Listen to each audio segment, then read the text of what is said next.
बिस्मिल्लाहिर्रहमानिर्रहीम। अस्सलाम वालेकुम व्यूअर्स, मैं हूं आपकी host Nabila Ishfaq from English hub. आज मैं आपकी खिदमत में इंटरमीडिएट पार्ट 1 लेक्चर नंबर 1 लेकर हाजिर हुई हूं। आज का हमारा फर्स्ट टॉपिक है प्रोज सेक्शन से the rain, written by William Henry Davies. Poem start करने से पहले आपको थोड़ा सा मैं पोइट के हवाले से इंट्रोडक्शन दे दूं। William Henry Davis, time period है इनका 1871 से 1940 और ये इंग्लिश पोइट और राइटर रहे थे। ठीक है, इन्होंने जो अपनी ज़िंदगी गुजारी वो मोस्टली एक आवारा अंदाज में गुजारी, लेकिन ये अपने वक्त के एक बेहतरीन शायर जाने माने जाते थे। इनकी डेट ऑफ बर्थ 1871 3 जुलाई 1871 और डेट ऑफ डेथ है इनकी 26 सितंबर 1940, एज्ड 69।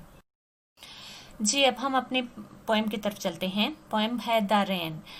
सबसे पहले तो आपको बता दूं कि इसका थीम क्या है, यानी ये जो पोएट थे इन्होंने इस नज़म में क्या चीज़ बयान की है, थीम ऑफ द पोएम क्या है। The rain composed by W.H. Davis is a presentation of how rain falls on leaves of the tree, यानी ये बेहतरीन अंदाज में उस चीज़ को वाज़ह करती है कि किस तरह से बारिश के कतरे जो हैं वो पत्तों पर गिरते हैं। The poet has presented one of the natures most beautiful and attractive phenomena, यानी शायर ने जो यहाँ पर कुदरती मंजर को एक बेहतरीन अंदाज में जो है वो बयान किया है। The poet has two interpretations, यानी शायर ने जो है वो यहाँ पर इस नज़म में दो ढके छुपे अंदाज में दो हकीकतों को भी बयान किया है। सबसे पहले तो वो क्या कहते हैं कि the poem is not merely a display of rain falling on the leaves but between the lines there is a reference to prevalent social differences and injustice, यानी शायर ने यहाँ पर ना सिर्फ इन लाइनों में सिर्फ इस बात को बयान किया है कि जो बारिश के कतरे हैं वो पत्तों पर गिरते हुए उनकी जो आवाज़ होती है वो बहुत खूबसूरत लगती है, बल्कि शायर ने यहाँ पर इन लाइनों में, यानी जो आपके आगे लाइंस आ रही हैं उनमें ढके छुपे अंदाज में शायर ने सोसाइटी के डिफरेंसेस और इनजस्टिस को वाज़ेह अंदाज में बयान किया है। अब वो उसकी मिसाल देते हैं। Just like during rain the upper leaves of a tree are lavishly watered by the rain and the lower leaves quench their thirst drop by drop, यानी वो कहते हैं कि जिस तरह से सोसाइटी में जो जिस इनजस्टिस को उन्होंने बयान किया, उन्होंने कहा है कि बिल्कुल ऐसे है जैसे जब बारिश के कतरे ऊपर के पत्तों पर गिरते हैं तो वो यकदम तमाम जो उनकी एक प्यास होती है वो बुझ जाती है, लेकिन आहिस्ता आहिस्ता कतरा कतरा जो बिनिथ जो पत्ते होते हैं जब उन पर गिरते हैं, वो जो बारिश के कतरे उन पर गिरते हैं तो वो अपनी ख्वाहिशात को मुकम्मल नहीं कर सकते। सिमिलैरिटी इन अ सोसाइटी, यहाँ पे उन्होंने सोसाइटी को वाज़ह किया है, यानी अपर और lower level means rich people and the poor people को यहाँ पे बयान किया है, यानी जो अमीर हैं वो अपनी ख्वाहिशात को बआसानी पूरा कर सकते हैं, लेकिन गरीब जो होता है वो अपनी ख्वाहिशात को पूरा नहीं कर सकता। बेसिकली जो आपका थीम था वो। अब आते हैं हम अपने फर्स्ट स्टैंजा की तरफ। I hear leaves drinking rain, I hear rich leaves on top, giving the poor beneath drop after drop. 'Tis a sweet noise to hear these green leaves drinking near. जो आपका stanza है इसकी जो explanation होती है उसको start करने से पहले देख लें कि हम सबसे पहले रेफरेंस देते हैं। रेफरेंस क्या है आपका? The lines have been taken from the poem the rain written by W.H. Davies, यानी विलियम हेनरी डेविस। ठीक है, अब जब आपने रेफरेंस देना होता है तो लाइन्स, आप जब लाइन लिखते हैं यानी ये रेफरेंस लिखते हैं तो इसमें पोएम नेम और पोएट नेम को हाईलाइट करना होता है। कॉन्टेक्स्ट आपका जो है वो आपकी स्लाइड में मौजूद है, यानी कॉन्टेक्स्ट मींस आपका थीम होता है, लेकिन आपका फुल थीम होता है, फुल पोएम का एक निचोड़ जिसको कहते हैं वो कॉन्टेक्स्ट में आपने लिखना होता है। कॉन्टेक्स्ट देखें वो क्या कह रहे हैं। The poet is about rain, the poem is about rain, यानी ये नज़म बारिश के बारे में है। In this poem the poet has sketched the scene of rain falling on the leaves of trees, यानी इस नज़म में शायर ने बहुत खूबसूरती से बारिश का जो एक नक्शा खींचा है वो बहुत प्यारे अंदाज में खींचा है। The falling of rain creates a beautiful noise which poet says the voice of leaves drinking rain drop and quenching their thirst. यानी यहाँ पर शायर कहता है कि जो बारिश की गिरने की आवाज़ होती है पत्तों पे वो बहुत खूबसूरत लगती है। और साथ ही यहाँ पर शायर जो है वो उस हकीकत को भी बयान करता है जो कि जिसको हम कह सकते हैं कि ये जो नज़म है ये हमारे लिए एक सिंबॉलिक मीनिंग रखती है।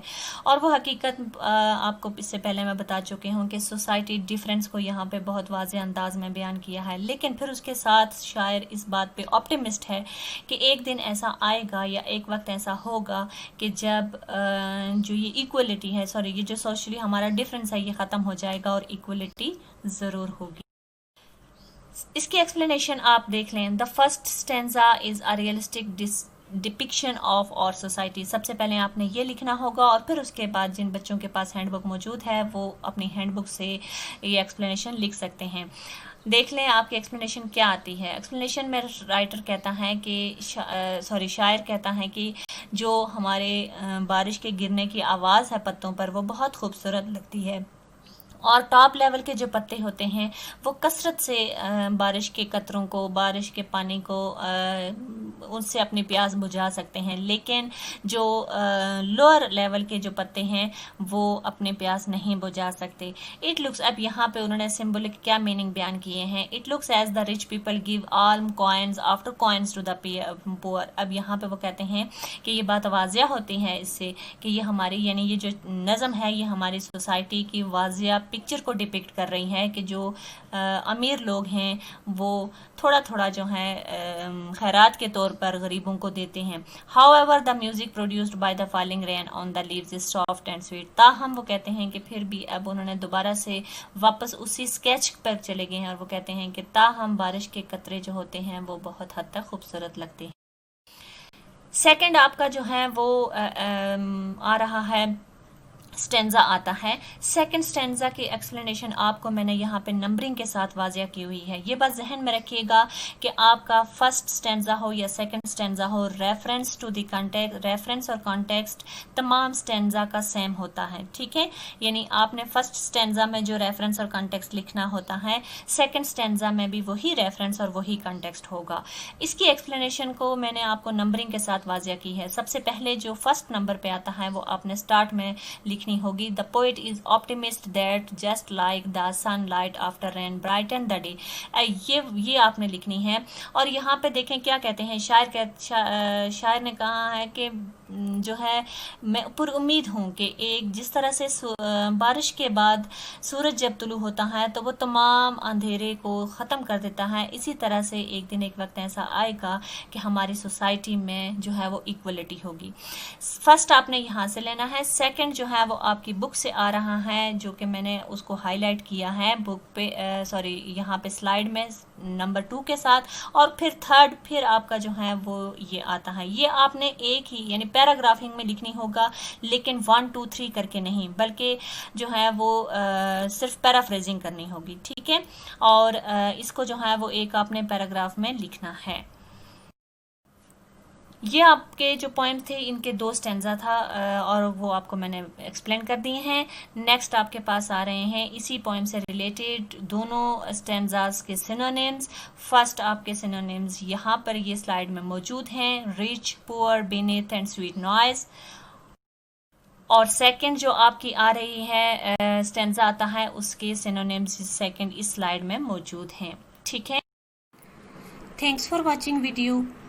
For more comprehensive video, please subscribe our channel and click on bell icon. आपकी बहुत शुक्रगुजार हूँ कि आपने इस वीडियो को मुकम्मल तौर पर देखा। मज़ीद वीडियोस के लिए मेरे चैनल को सब्सक्राइब करें ताकि आपको इससे बेहतर वीडियोस अवेलेबल हो सकें। शुक्रिया, अल्लाह हाफ़िज़।